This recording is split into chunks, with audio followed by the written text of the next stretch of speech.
Se quiser, se souber aqui pôr o celular a funcionar, se não... De qualquer maneira, eu venho aqui representar uma associação que se chama Associação contra a Exclusão do Desenvolvimento, que foi criada por presos, também um pouco na sequência da intervenção anterior, e foi criada há uns 16 anos, e portanto, de tortura, sabem bem, embora não seja sobre isso que eu venho falar, mas já agora que estamos ainda de notícias, eu gostava de dizer, a propósito da tortura, que ontem me chegou a informação, não tenho ainda a confirmação, mas de que alguém, um homem basco, terá sido transferido a semana passada, sexta-feira concretamente, para Madrid, depois de uma semana que desapareceu da circulação na cadeia de Monsanto e chegou a Madrid diretamente para o hospital. Isto para ver, isto não é todos os dias, evidentemente, mas todos os anos várias cenas destas acontecem nas prisões portuguesas. Não é disto exatamente que eu queria falar, eu não posso deixá-lo de fazer depois de uma intervenção automática. Eu queria-vos falar de uma... Queria-vos falar de um trabalho de investigação que eu fiz há 10 anos atrás, com imigrantes aqui em Lisboa, e uma das conclusões que se pôde tirar das muitas entrevistas que fizemos na altura, e que está publicado em livro, era que os imigrantes, muitos deles do Brasil, da África e também do Leste, mas estamos a falar mais da lusofonia com certeza aqui, eles tinham a ambição, a esperança e a concretização, de alguma maneira, de que em Portugal iam encontrar melhor justiça do que aquela que encontravam nos seus países. Perceba-se o que entendem por justiça. Justiça entendem ter a possibilidade de trabalhar, ter a possibilidade de sobreviver a partir do trabalho. Era muito centrado nesta perspectiva que eles colocavam as questões, embora o questionário fosse virado também para as questões jurídicas.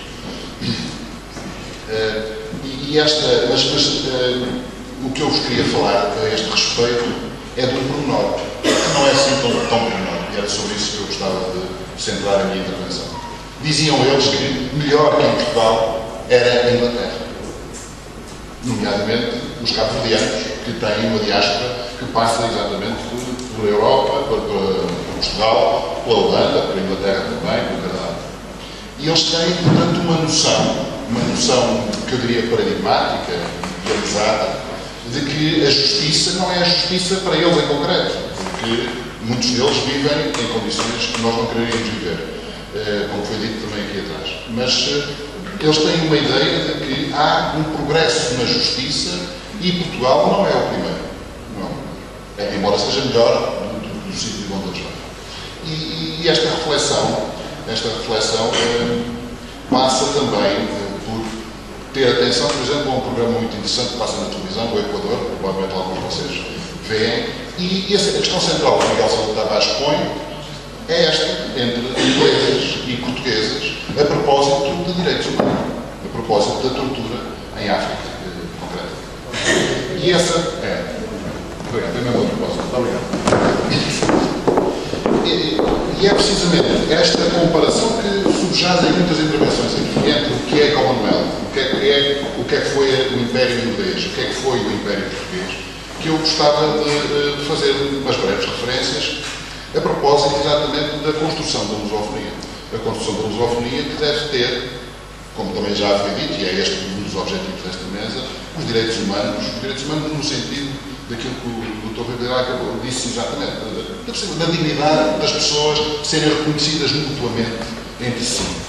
E agora compreendem porque é que eu, representando uma associação de presos, venho aqui falar disto precisamente. Porque um dos problemas de justiça que fundamentalmente ocorre nas sociedades e na civilização ocidental é uma hipócrita tentativa de reconhecer toda a gente como iguais, exceto alguns. Entre eles, evidentemente, os pretos. E dentro desses presos, certamente, os pretos. E porque a contagem dos estrangeiros que fazemos é muito... em qualquer questionário, em qualquer tipo de inquérito que se faça, vamos verificar que brasileiros, por exemplo, estou a contar uma história brasileira, que a propósito daquela investigação que eu falei há bocado, uma senhora que chega ao aeroporto e é travada pela polícia de uma maneira agressiva. E a senhora estranhou e queixou-se. E o polícia disse, esta história é contada por ela, a senhora é brasileira, desculpe. Quer dizer, qualquer pessoa que foi vítima de, ou melhor dito, não digo qualquer pessoa, muitas testemunhos de vitimização deste género vêm-se queixar, nomeadamente nos presentes também acontece, de que os mais castigados com a arbitrariedade das autoridades têm marcas de civilização, têm marcas de colonialismo, têm marcas de pele. E, de facto, há aqui um problema. E este problema é um problema humanitário, é um problema de respeito pelas pessoas, é um problema da justiça, mas também é um problema civilizacional. E é aqui, neste ponto, que eu gostava de insistir um pouco. Os direitos humanos foram criados para explotação. Eu vou ser, evidentemente, muito rápido, vou ser mais polémico do que provavelmente exato, mas me parece que não estou a falhar à verdade.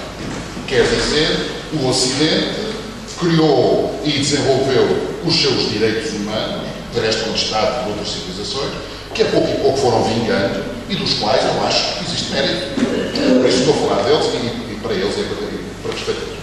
Mas as primeiras organizações de direitos humanos foram criadas na Europa na mesma perspectiva que eram criadas as associações de desenvolvimento. Vamos trazer a boa nova a eles. Levamos a fé, enfim, mas uma versão moderna, não é? Levamos aquilo que temos para que eles se adaptem a nós. E, portanto, a ideia era que os países atrasados, os países em desenvolvimento, ainda não tinham os direitos humanos e não tinham o respeito pelos direitos humanos que nós tínhamos no Ocidente e que, portanto, nós, associações de direitos humanos, íamos fazer esse trabalho. A partir dos anos 90, há uma reversão nestas políticas das associações de direitos humanos que reconhecem a necessidade de se virar para os seus próprios países de origem para desenvolver trabalhos na área dos direitos humanos. E este é o que eu chamo aqui os sinais do tempo. Sinais do tempo. A necessidade de os direitos humanos serem uma bandeira cívica na Europa e nos Estados Unidos. Muito rapidamente também, se virem o aumento do número de presos, sobretudo nos Estados Unidos, mas também na Europa, muito a propósito da guerra contra a droga, vão perceber que há aqui um sinal que tem a ver com a justiça criminal, mas que é um sinal que se pode estender ao resto da sociedade. Um filósofo alemão da Escola de Frankfurt precisamente assinala este tópico e que é a necessidade, na época em que estamos, deixarmos de falar, ou melhor, daquilo que é fundamental do ponto de vista dele, para pensar a emancipação dos povos, deixou de ser a política ou a economia e passou a ser a respeitabilidade das pessoas, ou melhor, o ataque que a civilização ocidental deve fazer à falta de respeito, ao desrespeito. Desrespeito entre as pessoas, mas também a pensar nesta nossa herança pós-colonial. Nós temos um problema, eu já estou a demorar muito tempo, não é?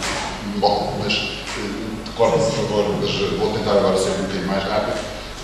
O industrialismo capitalista, ao contrário dos anúncios mais idealistas, tem problemas graves, como todos sabemos.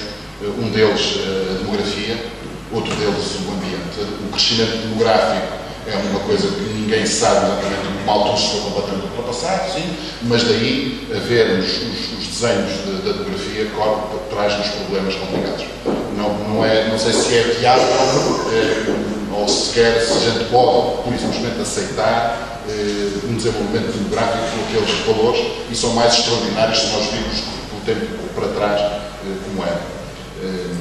Por outro lado, em termos da degradação do ambiente, as situações graves estão ali assinaladas e passam também pela Europa com muita força, como estão a ver, e nomeadamente a desertificação que está prevista para acontecer aqui em Portugal a propósito do aquecimento global. E, portanto, nós temos problemas graves, o resto do Brasil também está ali assinalado com alguns problemas neste sentido. E esta conjuntura, não é? É uma conjuntura que nós temos que tratar e faz parte dos contextos de crise. E o progresso no sentido tradicional, o progresso da civilização industrial é de facto um problema, e a emancipação como dilema moral, como dizia o Leo Bonnet, ou como muitos de nós falámos, é também uma discussão recorrente, quer dizer, cada vez que há crise, ou mesmo sem crise, há quem diga que há aqui um problema moral, que é uma coisa que tem a ver com uma certa ligeidade das questões religiosas, nomeadamente, e que tem levado as pessoas a sentirem-se um pouco desorientadas, como podemos chamar de anomia. E esta questão da moral é uma coisa que volta a vir ao de cima, e a lusofonia, creio eu, que é, em grande medida, uma questão moral. Uma questão moral de pertença, uma questão moral de identidade dos povos, uma questão moral de mútuo reconhecimento que deve ser, como disse a Leandra há bocadinho muito bem, deve ser feito de frente e com a cabeça erguida e assumindo os erros do passado, como as virtudes do passado também existem. Na verdade, se fosse, o que eu vos estou aqui a mostrar é um índice de felicidade no mundo, na verdade, os nossos países da lusofonia não estão felizes. Isso é claro. E não estão felizes, não está ali explicado porquê. Mas uma das razões é que exatamente estamos espartilhados nos certos lugares do mundo de uma forma que não é feliz para nós, nomeadamente no aspecto da desigualdade. Todos esses países lusófonos, sofrem de altíssimos níveis de desigualdade social, que podem ser medidos do ponto de vista sociológico, através da comparação daqueles que têm maiores rendimentos com aqueles que têm menores rendimentos. E essa característica está muito associada, é uma característica, digamos assim, económica, mas está muito associada a este índice de felicidade, e está muito associado também aos problemas sociais mais variados, entre os quais as prisões e as doenças.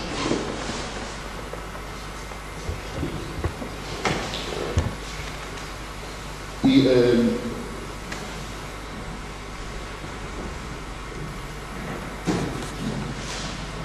bem. Fazendo das fraquezas forças. O desafio que se põe à lusofonia, creio que é este.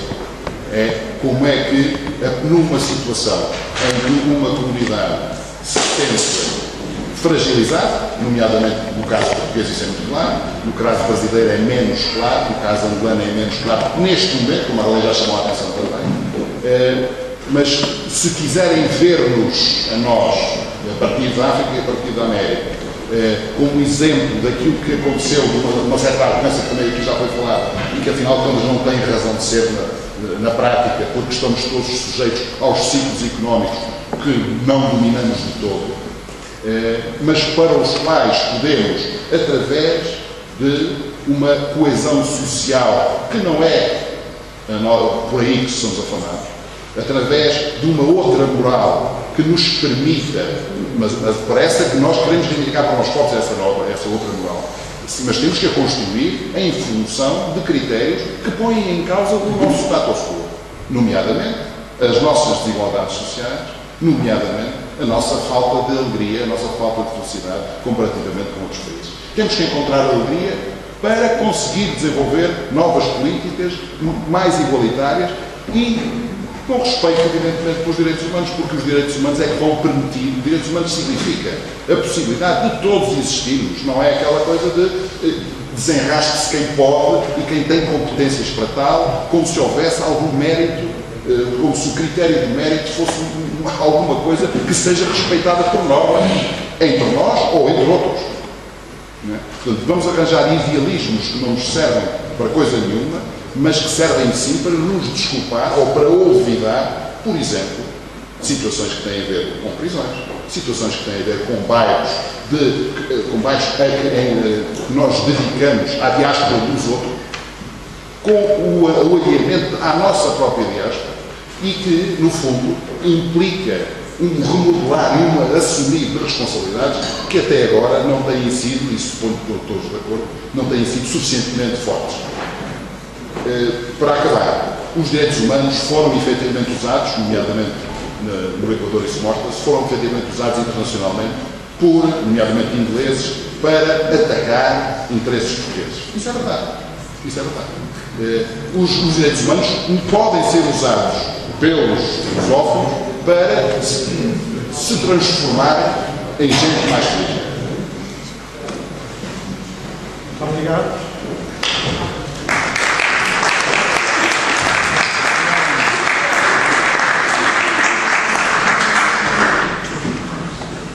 Um contributo muito importante para uma felicidade é a saúde, de maneira que agora temos os médicos.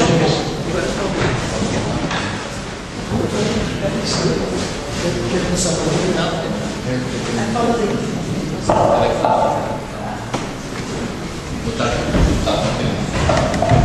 Boa tarde a todos. Em primeiro lugar, agradecer a Roberto Rocha esta iniciativa da pasta.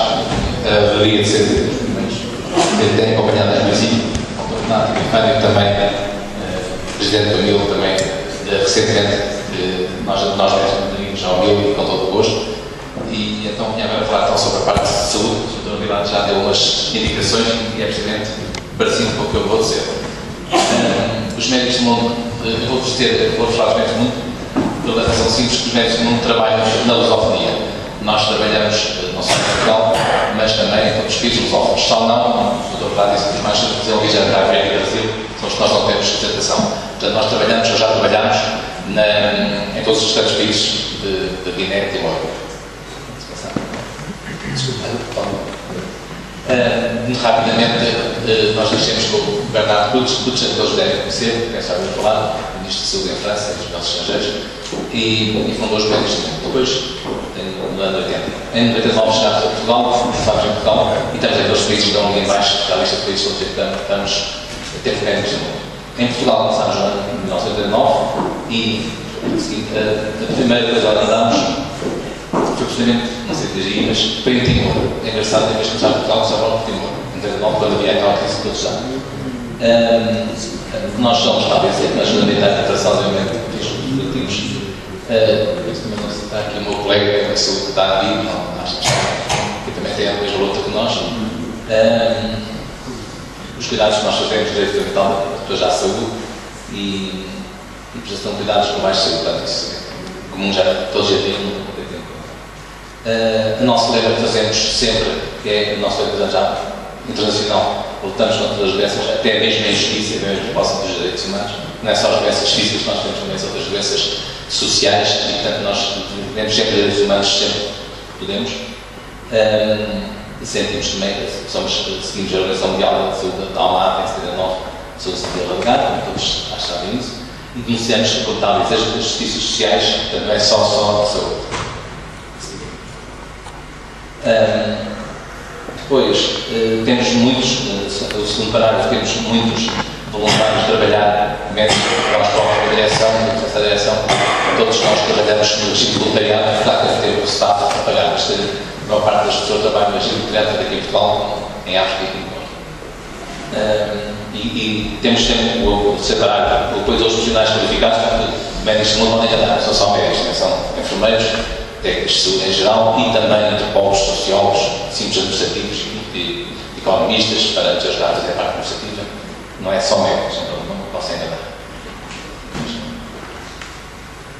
E trabalhamos, como diz o primeiro para o desenvolvimento, os universitários todos sabem, e temos projetos necessários para já de internacionais.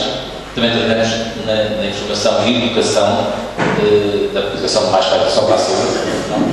E, por outra parte, de emergência, também temos uma ação razoável, mais para a educação, mas eu posso já dizer que o Médico de Portugal tem atuado em categorias tão conhecidos como os do tsunami e os do Haiti, do remoto Haiti.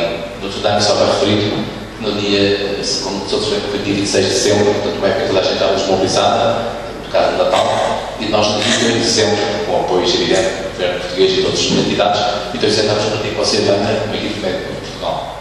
Naquela época que ninguém se consegue mobilizar para nada. Sim.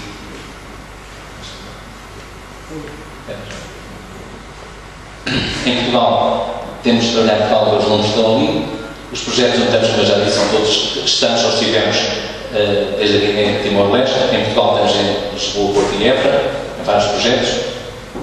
Eu digo que estivemos, o que tivemos era Guiné, Bissau e Angola, que tivemos que encerrar, como sabem, os médicos do mundo, como toda a gente, já chegou à crise. E então tivemos que fechar no ano passado os projetos da Angola e da Guiné por falta de apoio monetário. Portanto, temos salários dos Estados Unidos.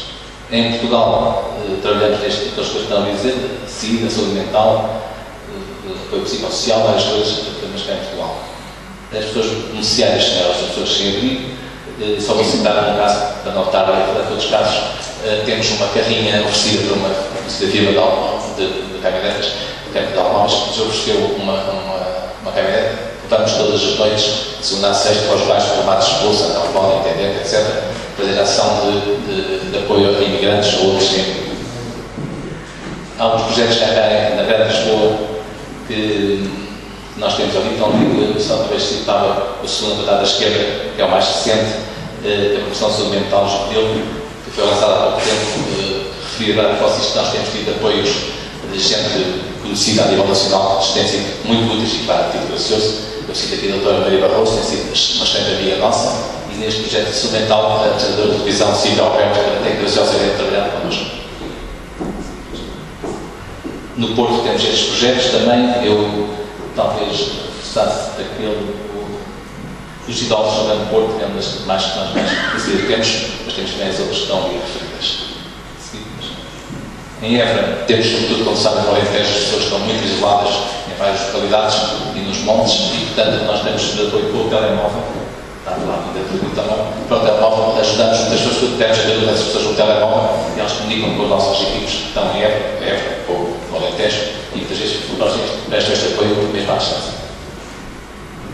Projetos nacionais generalistas estão nos países todos, e tal e 2012 e na edição em como já disse, tivemos cessado por dificuldades económicas. Os outros ainda vamos mantendo, por enquanto. Projetos nacionais, como o Sr. Retrato falou, que é daqueles que falou, HIV, malária, tuberculose e doenças infecciosas em geral, incluído. E também a parte materna infantil, que eu também referiu, estão em todas as doenças que foram aqui referidas, que são as doenças próprias do chamado terceiro mundo.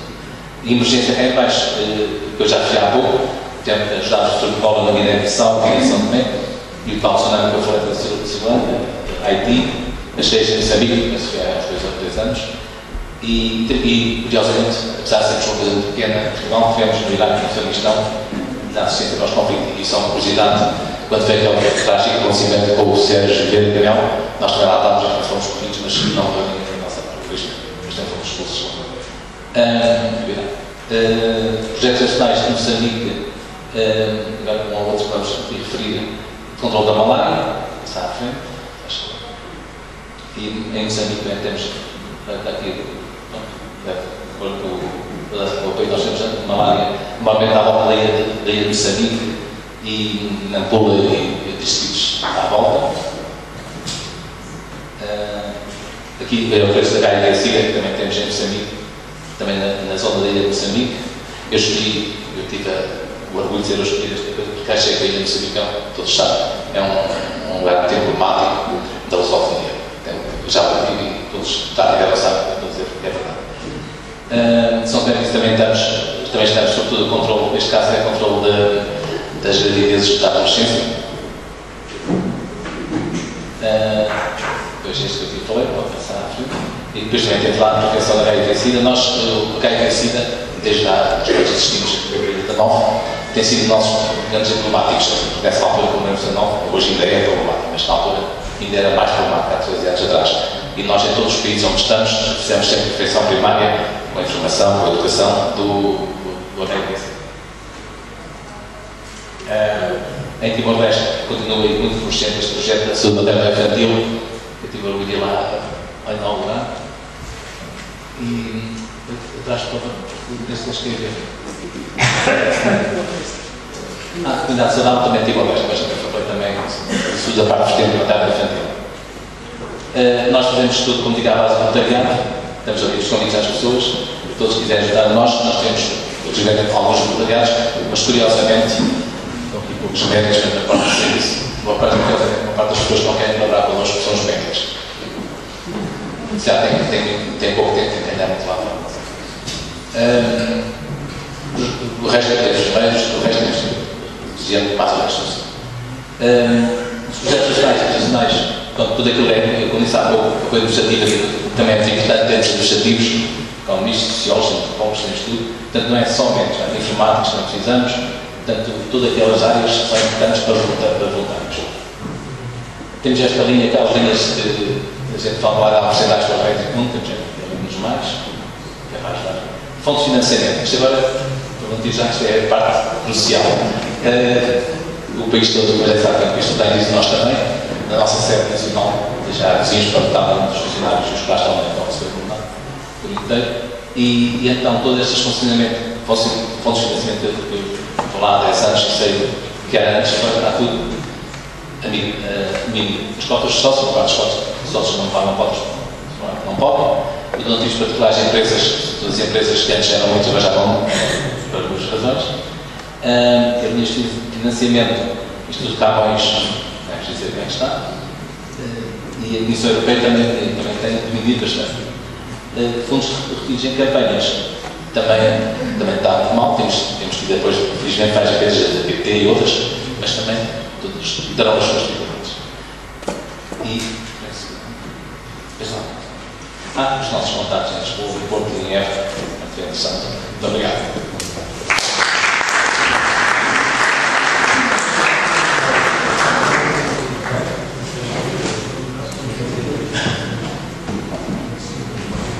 Eu tenho de passar o testemunho ao Dr. Caldrónico e já vamos com meia hora de atraso em relação ao horário que estava previsto, mas de qualquer maneira abre-se agora um pequeno pedido de debate e pedia quem quisesse colocar questões, colocasse de maneira sintética e objetiva. Dr. Pimentel Rocha. Eu gostaria de cumprimentar todos os participantes da mesa, em particular o Sr. Rui Vilar, a quem apresentámos este projeto, este congresso há mais de um ano e que desde logo nos deu apoio. Gostava de perguntar à Diana Adringa e ao António Torres se, na vossa experiência, têm tentado contactar e criar sinergias com associações que tenham o mesmo objetivo e que estejam no espaço lusófono ou, mesmo em território português, se associações com preocupações semelhantes, as vossas têm alguma semelhança de preocupação, se criam sinergias e têm pontos de contacto. Parece-me que este é um momento importante das sinergias e das redes. E gostava de pôr uma questão ao Sr. Rui Vilar. Ao que elaborasse um pouco, se fosse possível. Eu acho que hoje estamos perante um novo fenómeno, que é a violência económica. Para além da crise económica e das consequências secundárias que elas têm, que são conhecidas, violência doméstica, etc., mas a violência económica sobre o próprio indivíduo tem consequências deletérias muito graves no indivíduo e no desenvolvimento da sociedade, como assim ser. Penso que não há no nosso país, o senhor conhece muito bem o perfil das fundações e das associações em Portugal, ainda uma consciência, uma emergência deste novo fenómeno e como é que ele deve ser abordado, quem é que dá voz àqueles que estão a ser vítimas de violência económica e que não conseguem, que se afundam completamente naquela parede que a sociedade coloca. Como é que se ultrapassa isso? Muito obrigada. Não sei se há mais questões, juntávamos as questões e depois, se não é o caso disso. Muito obrigado pela pergunta. Está aqui a Diana Adringa para que eu responder por ela. De facto, todos nós nos conhecemos naqueles que fazemos algum esforço para dar voz àqueles que nem existem, na consciência pública, na consciência cívica. O que acontece é que essas pessoas não estão cá. Reparou que fui eu que apresentei, felizmente nunca estive preso, por uma razão muito simples. Quando as pessoas saem da prisão têm um problema, têm que tratar da vida e se dizem onde é que vieram aos seus empregadores, não são empregados. Ou então passam para a vida do crime, que também não nos interessa muito estar nestas associações, porque evidentemente queimam-nos um bocadinho, não é? E portanto este problema é um problema que eu encontrei no Brasil, numa história brasileira, em que há um artista cineasta, que conheceu na favela um jovem muito talentoso, mas que era chefe de gangue. E foi perguntar ao Rio de Janeiro, está num livro que se chama Casaco de General, que é contado pelo secretário da Segurança do Rio de Janeiro. E ele foi perguntar ao secretário de Segurança do Rio de Janeiro se ele podia, se ele permitia que aquele cineasta empregasse aquele senhor durante 6 meses para fazer um script de um filme e que depois, garantidamente, ele provavelmente sairia daquela vida e teria outras possibilidades. E o secretário achou que era uma coisa justa e que devia ser feito. De resto, o que aconteceu foi que este facto foi usado politicamente pelo general que estava acima do secretário que conta esta história, para fazer intriga política contra ele, de tal maneira que ele foi obrigado, e a história era o livro inteiro, evidentemente, que ele foi obrigado a fugir para os Estados Unidos com a família.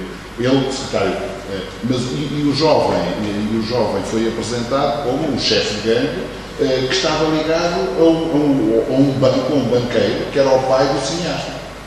E, portanto, para explicar que o mundo do Bafon e o mundo da alta finança estão muito relacionados, por um lado, mas que, por outro lado, ninguém pode saber disso. E quem sabe isso leva, como disse alguém muito famoso.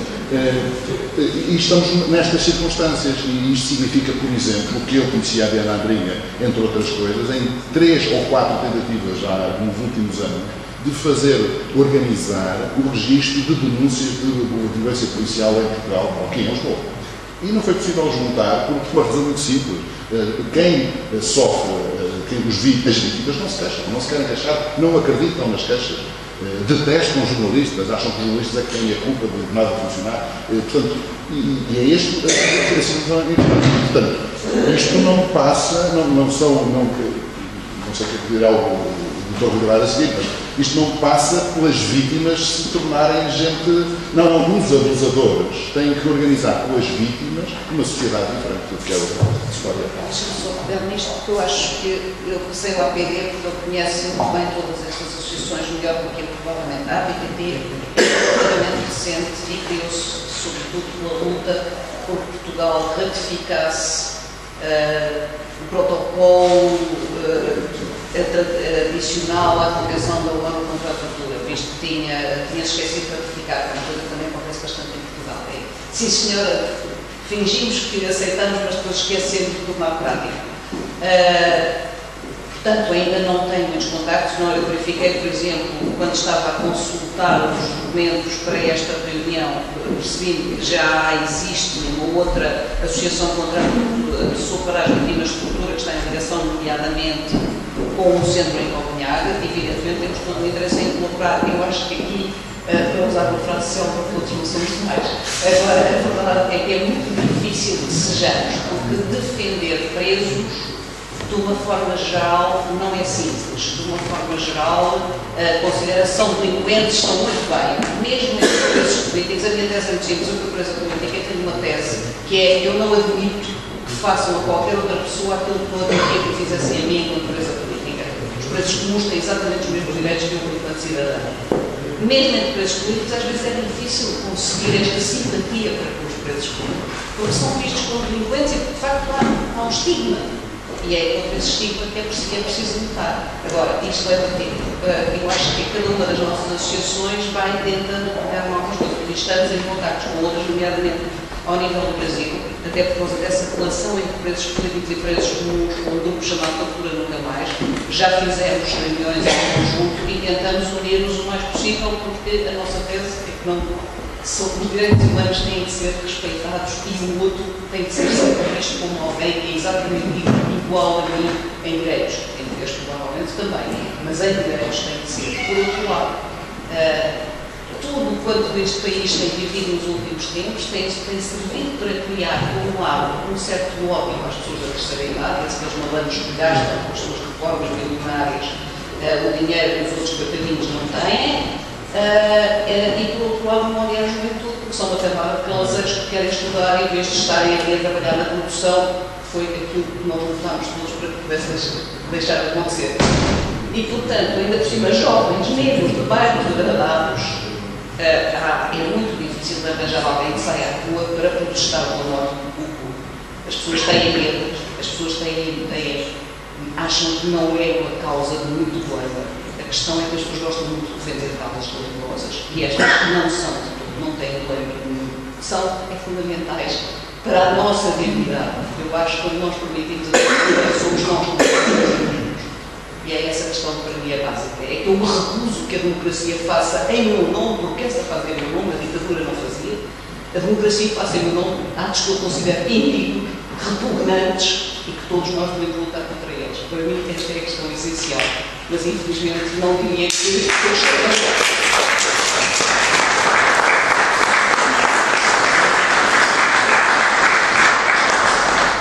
Eu creio que a Diana Andringa deu o princípio da resposta e, se calhar, no fim, questão que a doutora Perpétua Rocha colocou é uma questão enorme e a única resposta que eu neste momento dou, porque estou a começar a ficar afónico, é dar voz aos que não têm voz. E esse é o papel de iniciativas como esta.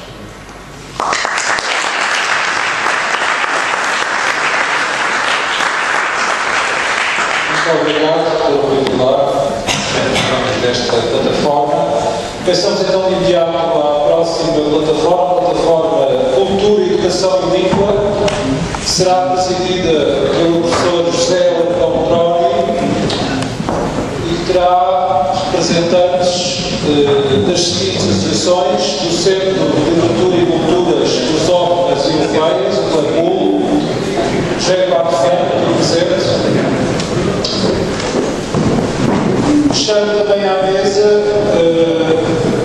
representantes das associações que se inscreveram para este painel, esta plataforma: Anglo-Portuguese School of London Trust, a Associação Portuguesa de Poetas e a Associação 8 Séculos de Língua Portuguesa.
é com o maior gosto que modero esta mesa, até porque ela corresponde a uma área das minhas preocupações tradicionais, diria que quase, desde jovem ou desde criança.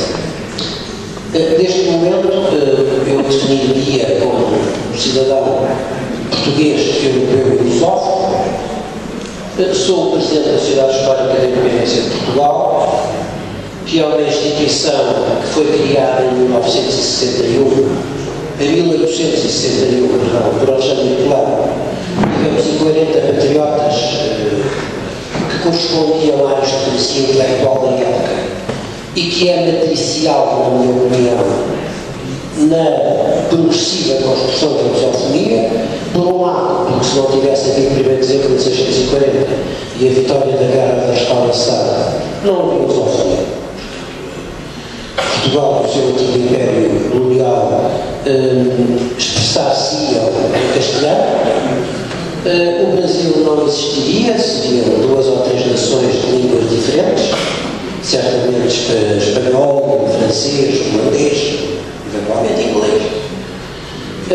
Não teria havido, digamos, presença soberana de Portugal na Conferência de Berlim, portanto os países africanos de língua oficial portuguesa não teriam as fronteiras que hoje têm, ou nem sequer existiam, e consequentemente não seriam projetos de Estado-nação, ou já Estados-nação, mas realidades pluriestaduais e plurilinguísticas.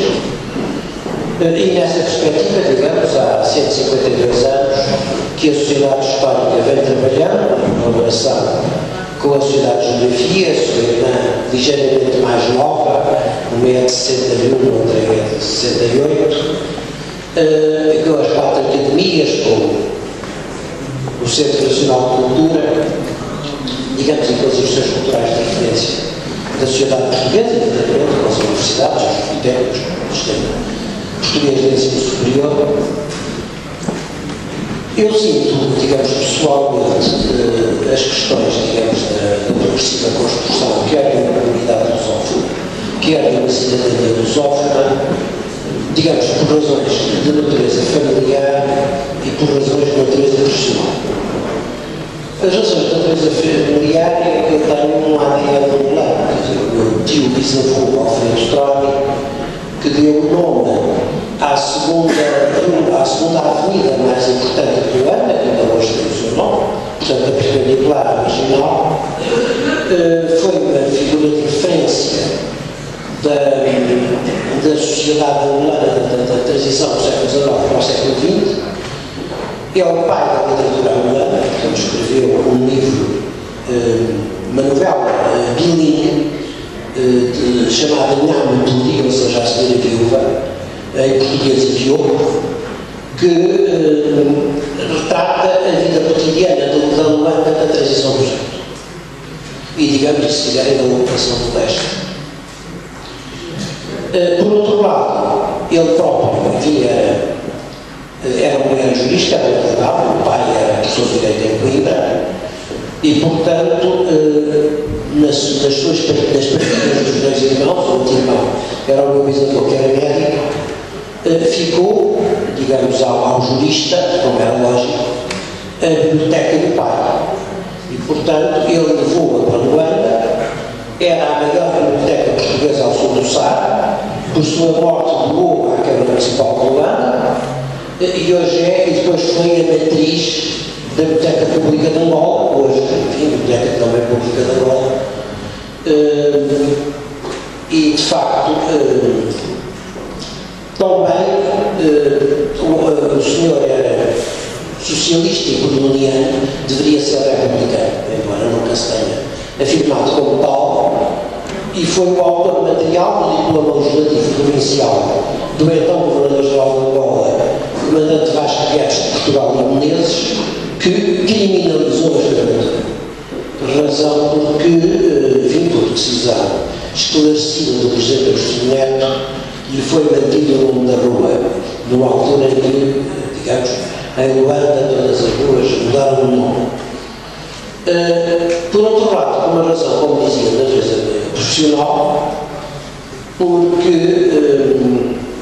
tive o gosto de honra durante 3 anos ter desempenhado, obviamente, para o BOR, com todas as ONGs e todas as associações, digamos, fins interessados, as funções de secretário-geral da AULP, que é a Associação das Universidades de Língua Portuguesa, que é 10 anos mais nova do que a CPLP, é de 86, criada em... Não tinha visto o professor José Martins, é cumprimento como está a amizade. Criada em 1986 na cidade da Praia pelo saudoso reitor da Universidade Técnica, professor José Simões Lopes, com um pequeno grupo de reitores de universidades brasileiras e de universidades africanas, e que foi o primeiro, se quiserem, pilar da CPLP na vertente da educação, ciência e cultura em língua, ou melhor língua, educação, ciência e cultura. Portanto, hoje, se quiserem, do ponto de vista formal, a CPLP tem no pilar da educação, ciência e cultura, porque enfim a língua é subjacente e é transversal, é comum, tem, se quiserem, 2 pilares. Um pilar formal, que é o ILP, o Instituto Internacional de Língua Portuguesa, com sede na cidade da Praia, e cujo presidente, enfim, há pouco ouvimos falar, e a própria AULP, a Associação das Universidades de Língua Portuguesa, que é ex-aequo, digamos, a principal ONG de referência, o membro colaborador permanente, digamos, de referência da CPLP, portanto, da vertente do sistema educativo e da cultura e da ciência e da investigação. Foi obra da AULP a criação de uma trave desse pilar de educação, ciência e cultura em 2004, a chamada, e julgo que relativamente esquecida, Declaração de Fortaleza. Ora bem, a Declaração de Fortaleza foi uma proposta portuguesa da então ministra Graça Carvalho, sob proposta da AULP, em que se queria, e assinada, enfim, por todos os 7 ou 8, não sei se tinha outra assinada, mas não era independente, portanto, os 7, os então 7 da CPLP, a criação de um sistema de mobilidade de docentes e discentes no espaço da CPLP, que, se quiserem, decalcado do programa Erasmus, portanto, era um Erasmus da lusofonia, que ainda se andava à procura do nome, não se sabia se havia de chamar Agostinho da Silva, se havia de chamar Machado de Assis, se seria o nome de um escritor africano, mas que, no fundo, digamos, era a matriz do Erasmus, e que previa, simultaneamente, o reconhecimento recíproco das graduações e pós-graduações, mestrados e doutoramentos e outras pós-graduações, digamos, nas diversas instituições do sistema universitário de língua portuguesa, e que, digamos, cabia à AULP, digamos, um certo follow-up, uma certa monitorização e acompanhamento. Eu perdi, confesso,